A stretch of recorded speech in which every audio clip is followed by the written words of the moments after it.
그때의 제자가 더 많아졌는데 헬라파 유대인들이 자기의 과부들이 매일의 구제에 빠짐으로 히브리파 사람을 원망하니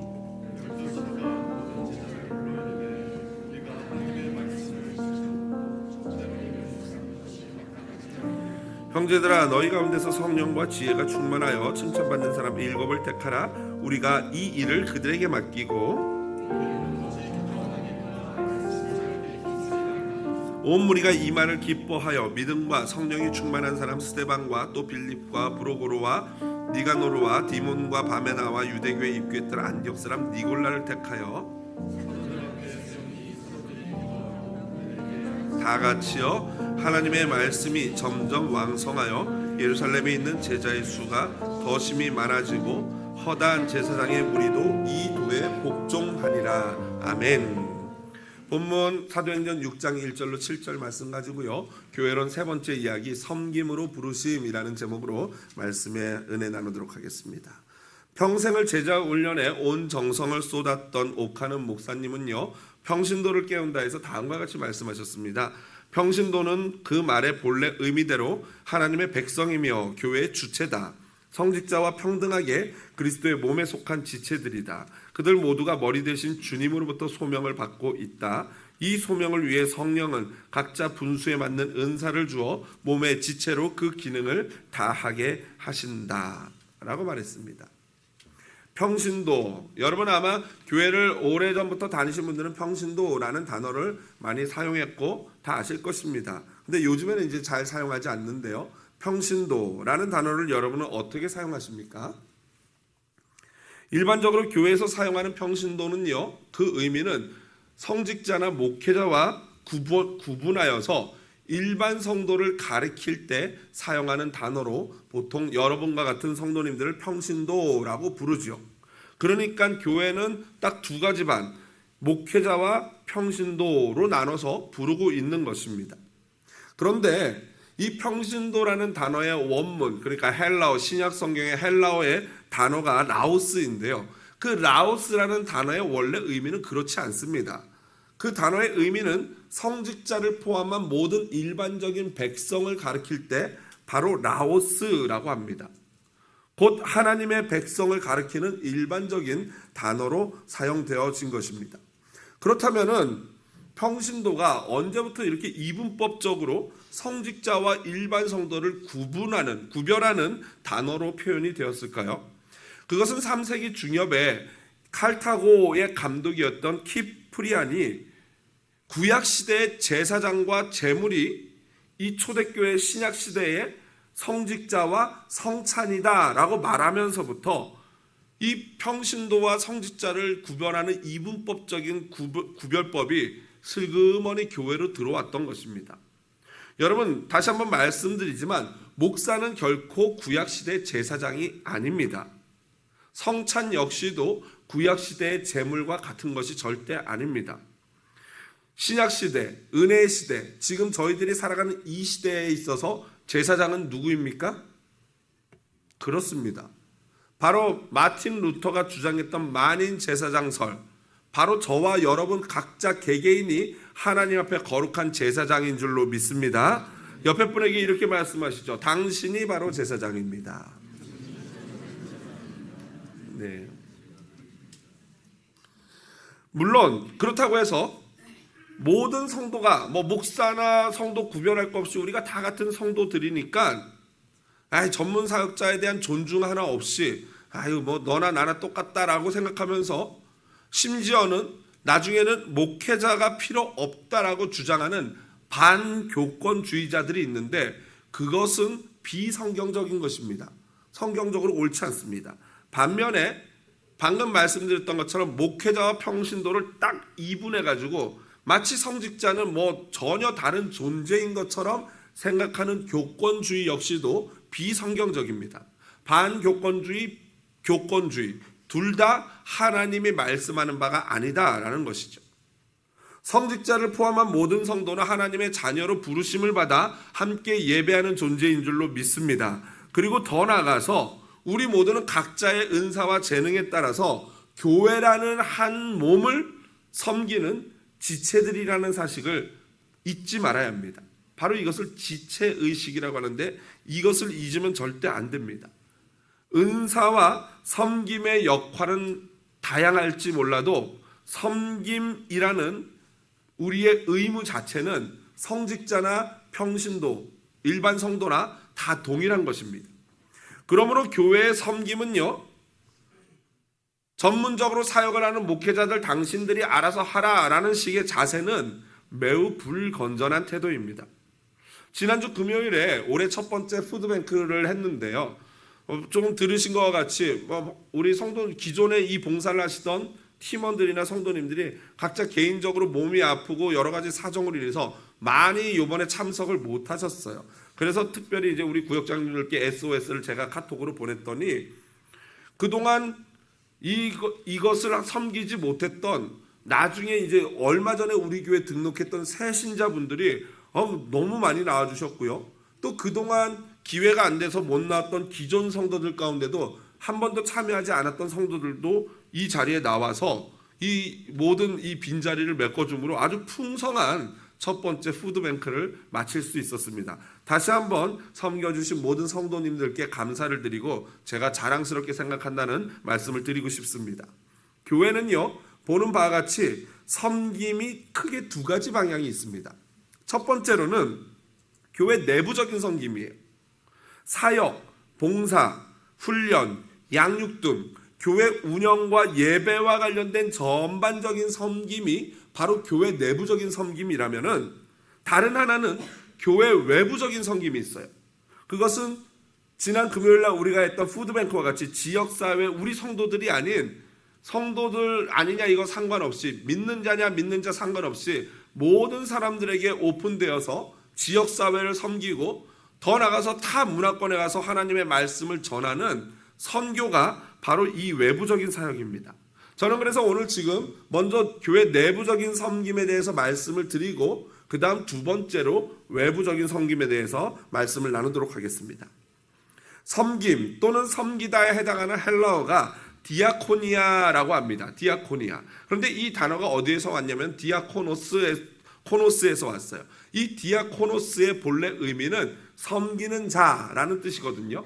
섬기는 자가 어떤 섬기는 자냐면은 노예나 하인처럼 주인이나 다른 손님들을 낮고 천한 위치에서 서빙하는 그러한 사람을 디아코노스라고 합니다.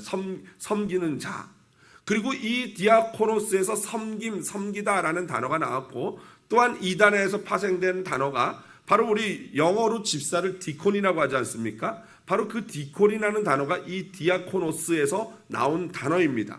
그러니까 종합해 보면은 여러분, 우리가 집사 얘기하는데 결국 집사는 뭐 하는 사람이라는 거예요? 그렇죠. 집사는 근본적으로 낮은 자세로 교회와 성도들을 섬기는 사람이 바로 집사다라는 거예요. 바로 초대교회에서 집사를 세운 이유도 이와 동일합니다. 처음에 사도들이 직접 초대교회에 홀로 된 여성들을 섬겨드리기 시작했어요. 그런데 문제는 교회가 너무 이렇게 성장하다 보니까 그 숫자가 많아지겠죠. 그러니까 12명의 사도가 그것을 감당하기에는 벅찬 일이 벌어졌어요. 그러면서 어떤 일이 벌어졌냐면요, 헬라파 과부들이 그 구제에서 제외되게 된 거예요. 이건 우리로 비유하자면 뭐냐면요, 이 재미교포들이 한국으로 귀국을 했어요. 그래서 어느 교회를 다니게 됐는데 재미교포라는 이유만으로 국내 이 섬김 받는 사람들은 섬김을 받는데 재미교포들이 제외가 되는 거예요. 여러분, 그러면 우리 재미교포 가만히 있습니까? 가만히 있으면 안 되잖아요. 우리가 해외에서 이렇게 외롭게 이민생활한 것만으로도 너무 마음이 아픈데 그게 뭐라고 구제해서 이렇게 제외되면 얼마나 속상하겠습니까? 그래서 이 헬라파 과부들이 사도들에게 컴플레인을 했어요. 사도들이 대단한 게, 사도들이면 엄청난 권위자들 아닙니까? 근데 그분들이 그 과부들을 욱박지르고 야단치지 않았어요. 그래 미안하다라고 하면서 이들은 합리적으로 일을 처리합니다. 그래서 다들 모이라고 해가지고 회의를 거쳐서 앞으로 사도들은 말씀과 기도와 같은 본질적인 사역에 더 집중하고 대신에 성령과 지혜와 믿음이 충만하여 사람들에게 칭찬을 받는 사람 7명을 세워서 사도들이 하던 이 구제사역이나 섬김의 사역을 대신하도록 하자라고 결정을 하고 사람들의 기도를 하고 사람들 7명을 세운 것, 그게 바로 7인의 집사가 되었던 것입니다. 물론 오늘 성경에는요, 집사라는 말은 안 나오고 7명의 사람이라고만 나옵니다. 그런데 이것이 바로 나중에 집사 제도의 원래 근거가 됐던 거죠. 하지만 초대교회 이 7명의 집사는요, 가장 첫 번째 목적은 바로 구제와 섬김을 위해서 세워졌지만 그들의 이 봉사가 거기에만 국한되지 않았던 것으로 알 수 있어요. 여러분, 이 7명의 집사 중에 대표적인 집사가 누굽니까? 그렇죠. 스데반, 그 다음 빌립이죠. 그런데 이 두 분이 했던 일을 여러분 한번 기억해 보십시오. 빌립 집사는요, 이디오피아 내시에게 성령에 이끌려 가가지고 뭐 했습니까? 세례를 줬죠, 집사가. 또 심지어 스데반 집사와 빌립 집사는 설교를 합니다. 그리고 심지어 스데반 집사는 나중에는 어디까지 섬깁니까? 돌에 맞아 죽기까지 섬깁니다. 순교자가 됐어요. 그러니까 이 말이 집사지 사실은 거의 사도들과 동일한 사역을 감당했던 것입니다. 이러한 집사의 제도를 더욱 정비하고 발전시킨 사람이 바로 사도 바울이죠. 사도 바울은 디모데전서 3장에서 디모데 목사에게 장로와 집사를 세우는 그 기본적인 원칙을 알려줍니다. 여러분, 1절부터 13절 꽤 긴 본문인데 굉장히 중요하고 저는 오늘 다시 읽으면서도 새로웠어요.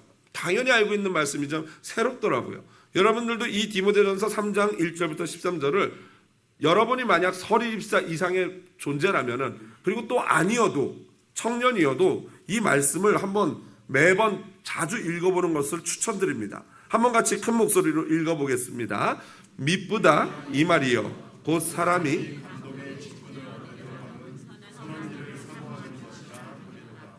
그러므로 감독은 책망할 것이 없으며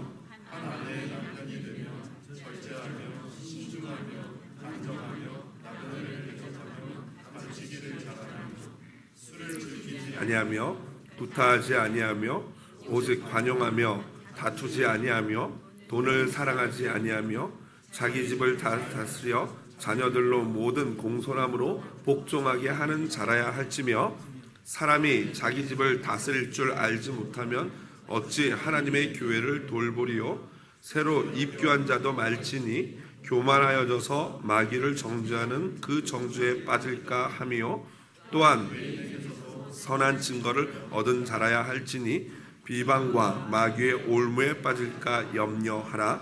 이와 같이 집사들도 정중하고 일구이연하지 아니하고 술에 임박이지 아니하고 더러운 일을 탐하지 아니하고 깨끗한 양심에 믿음의 비밀을 가진 자라야 할지니 이에 이 사람들을 먼저 시험하여 보고 그 후에 책망할 것이 없으면 집사의 직분을 맡게 할 것이요. 여자들도 이와 같이 정숙하고 모함하지 아니하며 절제하며 모든 일에 충성된 자라야 할지니라. 집사들은 한 아내의 남편이 되어 자녀와 자기 집을 잘 다스리는 자일지니 집사의 직분을 잘한 자들은 아름다운 지위와 그리스도 예수 안에 있는 믿음의 큰 담력을 얻느니라. 아멘. 여기서 나오는 감독은요, 오늘날로 치자면 바로 목사와 장로 두 반을 의미하는 거예요. 예전에는 감독 하나로 지칭됐다면은 현대화되면서 그 롤들이 나눠지면서 한 사람은 전문적으로 말씀을 전하고 가르치는 일에 특화됐다면은 장로님들은 그 목회자를 도와서 이 교회를 치리하고 봉사하고 섬기는 일에 특화된 그런 두 반으로 나뉘게 된 것입니다. 그리고 여기서 나오는 집사는 오늘날 현대교회를 치자면 안수 집사에 해당하는 것이죠. 요약해 보면요, 결국 교회에 존재하는 모든 직분, 목사, 장로, 집사와 같은 이분들의 자격은 결국에는 믿음과 인격 두 개가 같이 가야 한다라는 것입니다. 그리고 이러한 직분들을 오늘날 교회에서는 항존직이라고 부릅니다. 항존직. 그런데 이 항존직에 대해서 이 항존직은 안수를 통해서 임직을 하는 직분인데요. 이 항존직에 대해서 사람들이 가끔 오해들을 해요. 어떤 오해를 하냐면요, 그걸 한번 안수받으면 그 직분이 영원히 계속돼서 어느 교회를 가든지 간에 내가 장로고 권사고 안수집사고 그렇다라고 오해들을 하는 것이죠. 여러분, 항존직이 한 번 받으면 영원히 그 직분이 유지된다 해서 항존직이 아니에요. 항존직이라는 것은 항상 존재하는 직분인데 그 직분이 어디에 항상 존재한다는 거예요? 그렇죠. 교회가 이 땅에 예수 그리스도께서 세우신 교회가 있는 한 그 교회는 목사라는 직분이 있어야 하고 장로라는 직분이 있어야 하고 그리고 집사라는 직분이 있어야 한다라는 그러한 의미에서 항존직이에요. 그리고 이 당회가 구성된 교회를 바로 독립된 교회다라고 얘기하는 것이죠. 그러니까 이거를 잘 모르다 보니까 간혹가다 어떤 분들은 장로나 안수 집사로 임직을 하고 나면 그분이 어느 교회를 가도 내가 그 교회 장로라고 그 교회 집사가 될 수 있다고 오해를 하시는 거예요. 여러분 절대로 그렇지 않습니다. 생각해 보십시오. 임직을 한 것은 그 교회에 한해서 그 직분이 유효한 거예요. 그 교회를 떠나가는 순간에는 모든 직분이 다 아무것도 아닌 게 되는 거죠. 그래서 이 목사 같은 경우에는요, 저는요 소속이 우리 교회가 아니에요. 제 소속은 우리 교회가 속한 교단의 노회에 소속돼 있어요. 목사들은. 그래서 같은 교단에서 움직일 경우에는 당연히 그 목사직이 유지가 되는데 교단을 떠나서 다른 교단을 갈 때는 그 교단으로 아예 적을 파가지고 가야 되고 그렇게 가게 되는 경우에는 그 교단에 있는 신학교에서 일정 부분 헌법이라든가 이런 것들을 다시 배워야 합니다. 그래야 그 교단의 목사가 됩니다. 원칙적으로. 또한 전도사나 서리집사 그리고 심지어 부목사도요 매년 1년에 한 번씩 다시 갱신하는 임시직이라고 해요. 그래서 공동의회 때 이제 다음 주일날 있을 거죠. 공동의회 때 서리집사가 우리가 써서 내면은 1년에 한 번씩 그게 굉장히 번거롭지만 매년 그것을 리뉴하는 것입니다.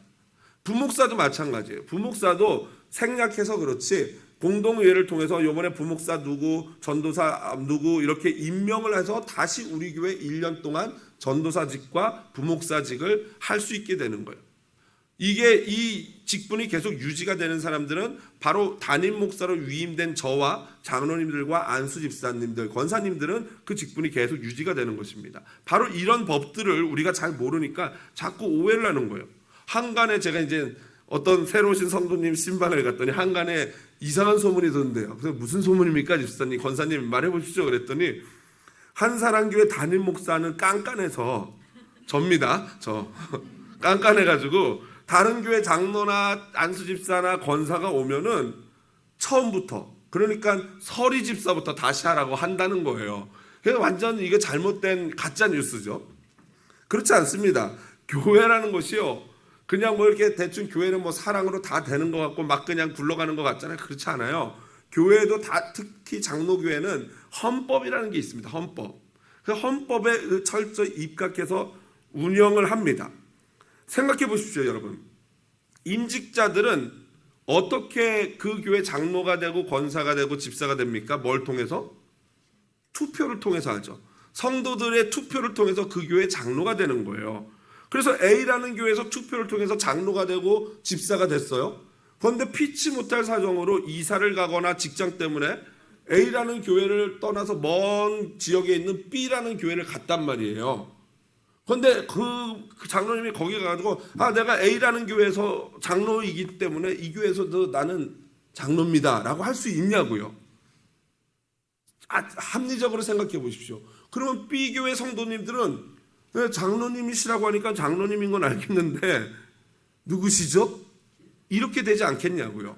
그렇잖아요. 그리고 마치 우리나라 국회의원이 미국 와가지고 내가 한국의 국회의원으로 뽑혔는데 여기서도 좀 합시다. 그거와 똑같은 거예요.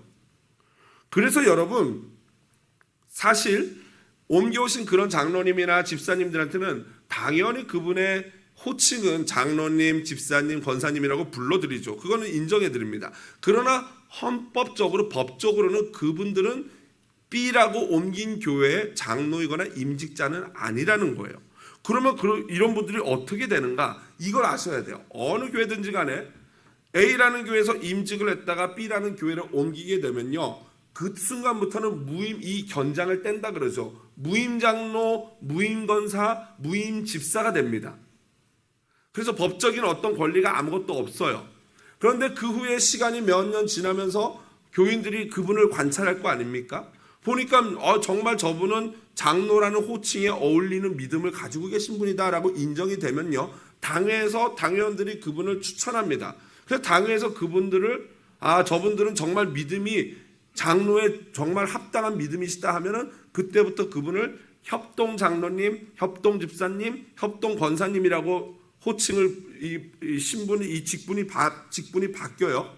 그러고 나서 또 몇 년이 지나면서 모든 교회 성도님들에게 그분들의 어떤 믿음과 섬김이 본이 될 거 아닙니까? 그러면 이제 그 교회에 새롭게 이제 직분자를 세우는 해가 됐어요. 그럼 당회에서 그분들을 추천합니다. 아무개 협동장로님 보니까 정말 그분이 장로님으로서 인격과 신앙이 다 준비가 됐습니다. 이분을 요번에 우리 투표에 추천하는 게 어떻겠습니까? 라고 얘기를 해요. 그래서 당회에서 만장일치로 결정이 되면은 그분을 투표 이 후보자로 장로 후보자로 추천을 합니다. 그러면 성도님들이 그분을 보면서 어떻게 해요? 투표를 하는 거죠. 저분은 정말 내가 보니까 장로님 될 자격이 충분해 라고 투표를 해서 그분이 거기에서 통과를 하면은 그때 비로소 B라는 교회의 완전한 장로님이 되는 거예요. 여러분, 이게요 제가 정한 게 아니고 우리 장로교에 원래 있는 정확한 헌법이에요. 그러니까 이걸 모르니까 왜 저 목사는 뭐가 잘나가지고 뭐 안 세우니 뭐 이런 얘기들을 하시는 거죠. 이게 정식 과정입니다. 만약 여러분이 거쳐온 교회에서 이런 과정들이 없었다면요 사실은 그 교회가 잘못된 거예요. 그런데 저는 이해합니다. 그 교회 목사님이 마음이 얼마나 급했으면은 이런 절차 다 무시하고 여러분들을 막 장로님하고 권사님, 집사님하고 잡았겠냐고요. 저도요 충분히 그 마음이 이해가 됩니다. 제가 이제 새가족 오신 분들은 알겠지만 제가 새가족반에서 제 본심과는 다르게 이렇게 멋있게 얘기합니다. 이 주변에 교회가 많은데요 성도 여러분, 우리 교회 바로 오늘 정하지 마시고 다 돌아보시고 그러고 정하셔서 우리 교회 오시면 됩니다라고 혼자 멋있는 척 말은 다 하는데요 제 속마음은 어떨 것 같습니까 여러분? 집사님 가지 마시고 교회가 뭐 다 거기입니다. 가보실 필요 없고 그냥 오늘 오셨으니까 자 펜 드시고 쓰세요. 이게 제 속마음인데 제가 목회자의 양심상 그렇게 말씀을 드리는 거예요. 여러분, 이 목회자는요 성도 한 분이 너무나도 중요해요. 심지어 속 썩이는 분일지라도 성도 한 분이 얼마나 중요한지 몰라요. 그렇기 때문에 이 목사님들 입장, 저도 마찬가지지만 목사들 입장에서 성도가 한 분 오셨다? 근데 그분이 저쪽 옛날 멀리서 다닌 동부에서 장로였습니다. 뭐 권사였습니다. 이러면은 막 눈에 불이 들어오겠죠. 반짝반짝 들어오면서 이분을 잡아야 돼. 그러니까 적어도 제가 말씀드린 이 과정을 겪으려면 적어도 몇 년 걸리지 않겠습니까? 그러면 이분들이 그 사이에 떠날까봐 마음이 조바심이 나니까 이 목사들이 막 그냥 무조건 장로님 하십시오, 권사님 하십시오, 중간과정 생략 이렇게 해버리는 거예요. 충분히 이해가 되죠. 저 역시도 그러고 싶죠. 그러나 중요한 것은 장로교 헌법은 그렇지 않다는 거예요. 그리고 저는 그래서 원리 원칙대로 저 역시도 그러고 싶은 유혹이 있지만 원리 원칙대로 하는 것입니다. 여러분, 분명한 것은요 바로 이러한 장로, 권사, 집사의 직분의 목적은 뭐라고요? 왜 존재한다고요? 그렇죠. 섬김을 위해서 존재하는 거예요. 내가 막 목사, 내가 장로네 이러면서 뭐 뒷짐지고 내가 집사네 이르라고 직분을 드리는 게 아니라 낮은 자세로 성도들을 섬기는 것이 바로 직분이라는 것이. 그렇습니다. 여러분, 제가 감사한 것은요 우리 교회 성도님들의 특징 중 하나, 장점, 제가 귀하게 보는 것 중에 하나는 이 직분에 목숨을 걸지 않는다는 거예요. 우리 교회 특이한 거는 뭐 제가 막 쫓아다니면서 장로님 좀 하십시오, 안수집사 하십시오 해야지만 이분들이 그러면 이렇게 하죠. 대부분 분들은 싫어요, 안 해요 막 이래요. 참 의하게 생각하고 귀하게 생각합니다. 귀한 자세죠. 반면에 동시에 저는 이 자체가 또 큰 약점이다라고 생각을 합니다. 왜 그렇습니까? 여러분, 에서를 생각해 보십시오. 에서가 어떤 사람입니까? 장자의 명분을 팥죽 한 그릇에 판 사람이에요. 그러니까 하나님이 주신 그 귀한 직분에 대해서 감사와 감격과 귀하게 여기는 마음이 없다는 것이죠. 여러분, 저는 저희 교회 직분자들이 그래서 그렇다고 생각하지는 않지만 이 직분은 하나님이 주신 귀한 선물인 줄로 믿습니다. 이걸 알고 귀하게 여기고 믿어야 하는 거예요. 그러나 이것을 귀하게 여기지 못하는 사람은 참으로 안타까운 거죠. 물론 여러분 직분 받았다고 해서 막 갑질하면서 내가 장로입니다 배 두들기고 막 이러면은 그거는 옳지 않은 거죠. 그건 하나님이 기뻐하시지 않고 하나님의 심판을 받게 됩니다. 하지만 직분을 받아서 하나님과 성도를 섬기는 것을 영광스럽게 생각하고 충성하는 성도는 아까 이 디모데서의 바울이 말한 것처럼 하나님의 축복을 받게 될 줄로 믿습니다. 그런데 이것은 직분자만이 아니에요. 소위 말하는 직분이 없는 평신도들도 마찬가지죠. 직분이 없어도 섬김의 행위로 하나님을 기쁘시게 할 수 있는 줄로 믿습니다. 그래서 섬김은 모든 성도들의 특권이자 동시에 선물이요 의무입니다. 직분자들은 당연히 말할 것도 없이 섬겨야 하고요. 모든 성도는 하나님을 섬기라고, 성도들을 섬기라고 초청받은, 초대받은 그러한 존재들인 것입니다. 그래서 릭 워렌 목사님은요, 목적이 이끄는 삶에서 네 번째 인생의 목적을 이렇게 얘기했어요. 우리는 하나님을 섬기기 위해 지금의 모습으로 지음받았다. 우리 같이 한번 읽어보겠습니다. 우리는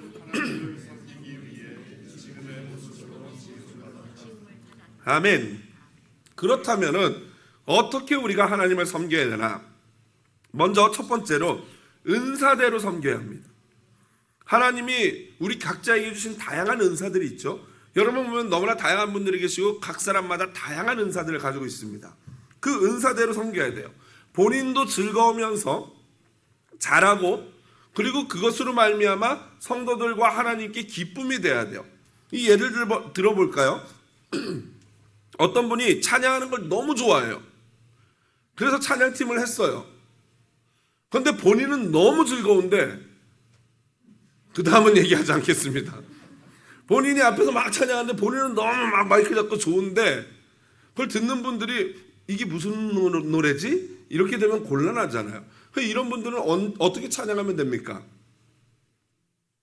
그냥 여기 앉아서 청중으로서 혼자 집에서 열심히 찬양하면 됩니다. 그건 본인의 은사는 아니에요. 좋아할 수는 있어도 은사는 아닌 거죠. 마찬가지예요. 어떤 사람이 사람 얼굴을 잘 기억하고 처음부터 얼굴이 웃는 상이에요. 그런 분들은 뭐 하시면 되겠습니까? 그렇죠. 안내하시면 돼요. 어떤 분들은 꼭 새로운 분들에 굉장히 관심이 있어요. 어떤 직 하면 되겠습니까? 새신자부, 새가족부 하면 되겠죠. 다행히 어떤 분들은 음식 만들고 막 음식 대접하는 걸 너무나도 즐거워해요. 그럼 뭐 하면 되겠습니까? 주방, 식당 관리부 하면 되죠. 어떤 분들은 애기들을 너무 좋아해요. 그렇죠. 애기 영화부 하면 되죠. 어떤 분들은 막 가르치는 걸 그렇게 좋아하시는 분이 있어요. 남 가르치는 거. 그 가르치는 거 좋아하는 분들이 집에서 남편, 아내, 자녀만 막 잔소리하고 가르치지 마시고 그러다 싸우지 마시고 그 가르치고 싶은 은사를 어디서 풀면 됩니까? 교회 주일학교 와서 풀면 돼요. 가르칠 사람들이 많이 있어요. 그런 아이들 와서 말씀을 가르치면 됩니다. 이게 은사대로예요. 두 번째로 내가 섬겨준다라는 생각으로 봉사하면 안 됩니다. 섬김은요, 담임 목사나 어떤 장로님이나 누구를 보고 섬기는 게 아니지 않습니까? 진정한 섬김은 오직 하나님과 성도들을 바라보며 섬기는 것인 줄로 믿습니다. 겸손한 마음으로 섬겨야 되고요. 은혜를 빚진 자의 마음으로 섬겨야 하는 것입니다. 세 번째로 기쁨으로 섬겨야 합니다. 모든 섬김이 기쁨이 되려면 자발적이 돼야 돼요. 그래서 저는요, 성도님들에게 독려하고 격려하고 추천하고 이렇게 말씀은 드리지만 절대 억지로 맡기지 않습니다. 반드시 스스로 결단하고 스스로 사인업을 하고 섬기는 그 섬김이야말로 진짜 섬김이에요. 네 번째로 믿음으로 섬겨야 합니다. 인간적인 연민이나 친분, 친하니까 사람과 교제하려고 그렇게 섬김하는 것은요, 옳지도 않고 오래 가지도 않습니다. 모든 교회의 일은요, 믿음이 먼저예요. 물론 어떤 섬김은요, 믿음의 정도와 상관없이 섬길 수 있죠. 청소하는데 믿음이 있냐 없냐가 뭐가 중요하겠습니까? 누구나 빗자루질을 할 수 있고 청소기 돌릴 수 있잖아요. 상관없지요. 그러나 제가 드리는 믿음이라는 말씀은 뭐냐면요, 먼저 하나님을 예배하는 데 힘을 쏟은 후에 그 다음에 섬겨야 한다는 거예요. 가끔가다 어떤 분들은요, 예배는 들어오지 않으면서 교회 봉사하는 거에만 관심 있는 분들이 있어요. 절대 교회는요, 먼저 봉사하러 오는 것이 아니에요. 교회는 먼저 뭐 하는 곳이에요? 예배하는 곳인 줄로 믿습니다. 그래서 예배를 하고 나서 그 다음에 섬기는 거예요. 하나님을 먼저 섬기고 그 다음에 사람들을 섬기는 거죠. 그래서 보통은 우리 교회는 아직 교회가 규모가 적어서 1부 안내하시는 분이 1부 예배를 하고 2부 안내하는 분이 2부 예배를 하지만 사실은 원래 봉사는 그렇지 않습니다. 2부 안내를 하실 분들은 1부에 와서 먼저 온전히 예배를 드리시고 그리고 나서 예배 전후로 해서 2부 전 시간을 안내를 하는 거예요. 1부 안내하는 분도 마찬가지죠. 1부 전체를 처음부터 끝까지 밖에서 안내를 하신 후에 그리고 2부 예배 시간에 오셔서 앉아서 온전히 예배를 처음부터 끝까지 참석해야 합니다. 찬양하는 시간부터 축도까지요. 물론 지금은 사람이 많지 않기 때문에 우리가 봉사하는 인원이 많지 않기 때문에 일부 안내를 하다가 시간 되면 들어와서 예배 드리는 걸 허용을 하지만 사실은 이렇게 예배를 온전히 하고 봉사를 하는 것을 추천합니다. 그래서 실제로 교사들은요, 일부 예배 와서 온전히 처음부터 예배를 다 하고 지금 11시부터 각 방에 들어가서 아이들을 섬기고 있는 거예요. 본래 섬김은 이렇게 해야 하는 것이죠. 5번째로 지도자의 지도에 순종해야 합니다. 내가 예전 교회에서 뭐 이것도 했고 저것도 했고 뭐 당연히 하셨죠. 그런데 이 교회는 또 다른 이 교회들의 룰이 있지 않겠습니까? 그렇다면 이 교회에서 그 중간 지도자들의 팀장들이나 부장의 이 지도를 잘 받고 어떤 방식으로 하는지 귀를 기울여 들어야 하는 것이죠. 안다고 나서고 하는 것은 금물입니다. 겸손한 마음으로 나보다 남을 낮게 여기고 그분의 말에 귀를 기울여야죠. 그런데 대부분 우리들은 남보다 나를 낮게 시옷받침이 아니라 어떻게 얘기해요? 지읒받침으로 낮게 여기는 경향들이 있어요. 이건 굉장히 옳지 않은 신앙의 자세입니다. 겸손하게 당신이 나보다 훨씬 훌륭합니다 라는 마음으로 배워야 합니다. 마지막 6번째로 가능하다면 1인 1봉사를 해야 합니다. 건강한 신앙생활에서 누구나 빠짐없이 모두가 함께 교회를 섬겨야 합니다. 건강한 공동체일수록 섬기는 사람들의 퍼센티지가 높습니다. 팔레트라는 법칙이 있는데 8대2의 법칙이라 그래요. 그건 무슨 말이냐면요, 20%의 사람이 80%의 사람을 끌고 간대요. 어떤 공동체든지 간에. 그런데 건강한 공동체일수록 그 20%의 비율이 점점 늘어나는 거예요. 30%의 지도부, 40%, 50%. 바로 교회는 100%가 함께 움직여야 되는 그러한 공동체여야 하는 줄로 믿습니다. 소수의 그룹이 억지로 이끌어가는 것이 아니라 공동체 모든 사람이 함께 기쁨으로 참여하며 나가는 공동체, 그 공동체가 진짜 건강합니다. 특별히 소수의 몇몇 사람이 교회 섬김과 봉사를 딱 장악하는 것은요 정말 좋지 않아요. 예를 들어 보면 막 들어오는데 어떤 분이 막 안내를 막 아주 하고 있어요. 그래서 안녕하세요. 저분이 안내시구나 하고 들어와서 기도하고 눈 떠보니까 그분이 갑자기 여기 나서 성가대를 이러고 계셔요. 그래서 저분이 성가대도 하시는구나 라고 하고 이제 기도하고 축도 받고 딱 눈 뜨고 식당에 가보니까 그분이 어서 오세요, 맛있게 드세요 하면서 또 밥을 막 나눠주세요. 이분이 또 식당도 섬기시네. 그러고 나서 이제 잘 먹었다고 이제 나가다 보니까 그분이 주차복을 들고 안녕히 가세요 이러고 계셔요. 그렇다면 여러분 그 교회가 건강한 교회일까요? 그렇지 않아요. 제가 좀 과장해서 웃기려고 말씀드리는 건데 1인 1봉사 하나만 한 부서만 제대로 섬겨도 됩니다. 그런데 만일 내가 여러 가지 이것을 다 한다는 건 뭐예요? 그만큼 다른 사람이 섬길 자리를 어떻게 해요? 뺏는 것과 같아요. 그렇기 때문에 단 하나만이라도 제대로 섬기는 게 중요하고요. 그러나 어쩔 수 없는 경우에는 겹치기 출연을 할 수밖에 없지요. 작은 교회들은요. 그러나 가능하면 그런 일이 없도록 가능하면 자꾸 빼서 한 사람이 하나만 섬길 수 있도록 하는 것이 저의 목표고 그게 진짜 건강한 공동체예요. 그러기 위해서는 몇몇 사람들이 아니라 많은 사람들이 함께 섬김에 참여해 주셔야 하는 것입니다. 심지어 어떤 분들은요 한 교회에서 부서를 섬기다 못해서 이제는 다른 교회까지 막 출석하면서 섬기는 분들이 계세요. 두 교회를 막 섬겨. 교회가 유니버설한 거 아니에요? 저 교회 가도 하나님이 계시고 우리 교회도 계신데 아무데나 섬기면 되는 거 아닙니까? 라고 잘못된 아주 바람직하지 못한 신앙관을 갖고 계시는 분이 계셔요. 이런 신앙하고서는 제대로 신앙이 성장할 수 없습니다. 반드시 한 교회 한 부서를 제대로 섬기는 것이 중요합니다. 이제 마지막으로 두 번째 방향인 외부적 섬김에 대해서 이야기를 드리겠습니다. 외부적 섬김이라는 것은 우리 커뮤니티 주변과 그리고 좀 더 물리적으로 그것보다 거리가 먼 곳을 섬기는 것을 말씀드리는 겁니다. 사실 거리가 멀건 가깝건 누군가를 말씀에 입각하여 섬기는 것은요, 바로 미셔널 철치, 선교적 교회의 개념에 따르면 그 자체가 무엇이든지 간에 선교라고 할 수 있는 것이죠. 지난 금요일에 했던 푸드뱅크처럼요, 가까운 곳에 사는 지역의 사람들을 믿지 않는 사람들이죠. 그분들은 다 교회 다니는 분들이 아니에요. 교회를 다니건 안 다니건 상관없이 그분들을 섬기는 이 지역사회 구제라고 표현되는 이 행위와 또 타 문화권에 가서 진짜 말 그대로 선교를 하는 그 행위가 사실은 본질적으로 같다라는 거예요. 그래서 미셔널 철치에서는 이 모든 것을 선교적 교회다라고 부르는 것이죠. 본질적으로 그 일을 통해서 예수 그리스도가 전달되어지고 그분만 높일 수 있다면 그게 선교인 줄로 믿습니다. 특별히 모든 사람이 하나님으로부터 그렇게 부름받지는 않았어요. 다 모든 섬김으로 부름을 받았지만 대부분의 성도들은 내부적 섬김으로 부름을 받았어요. 즉 교회를 섬기거나 조금 더 나가면 지역사회를 섬기거나, 그런데 그 중에서도 특별하게 먼 타 문화권, 타 지역으로 하나님이 열정을 주시고 마음을 주시는 경우가 있어요. 그런 경우에는 그분들은 먼 나라나 타 문화권으로 가서 선교를 하는 그런 섬김으로 부르심을 받은 특별한 경우겠죠. 결국 주님은 우리를 불러서 내부적 섬김을 통해서 훈련을 하고 성장을 한 후에 다시 세상 밖으로 보내시는 주님인 줄로 믿습니다. 이게 바로 부르심과 보내심이에요. 그러므로 우리는 내가 서 있는 그곳이 어디든지 간에, 그것이 우리 페더럴 웨이든지 아니면 저쪽 브라질이든지 멕시코든지 아니면 한국이든지 간에 아니면 우리 가정이든지 간에 그곳에서 주님을 섬기는 그것이 중요한 것입니다.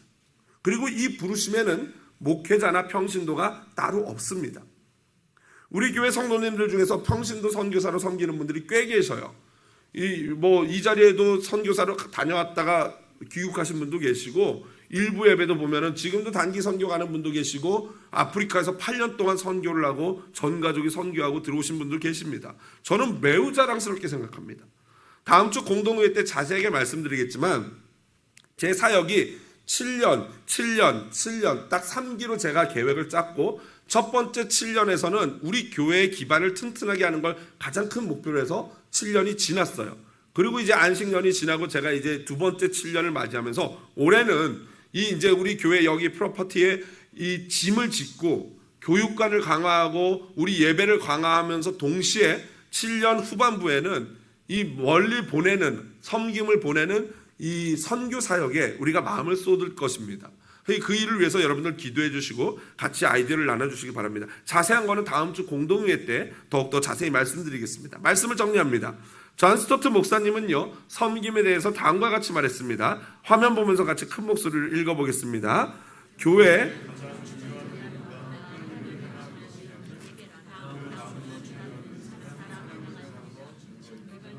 일반적으로 말해 교회는 사역으로 부르심을 받았습니다.